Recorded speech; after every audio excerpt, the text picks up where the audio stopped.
Mengapa bisa terjadi batuk? Apa kalian pernah batuk?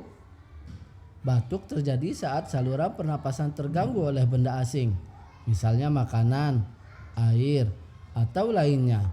Jadi, kalau ada seseorang yang batuk, penyebabnya belum tentu penyakit.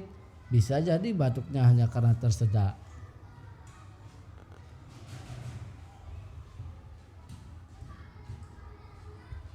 Ada beberapa jenis batuk yang harus kalian ketahui. Di antaranya batuk berdahak dan batuk kering. Batuk berdahak. Batuk berdahak dapat terjadi jika kalian batuk mengeluarkan cairan lendir yang kental. Penyebabnya karena penyakit pada paru-paru, asma, bronkitis, dan lendir berlebih di tenggorokan. Batuk kering. Batuk kering dapat terjadi kalau batuk hanya menyebabkan gatal di tenggorokan saja. Batuk kering tidak mengeluarkan apa-apa kecuali udara. Beberapa penyebab batuk kering antara lain alergi, asma, asam lambung, dan infeksi virus.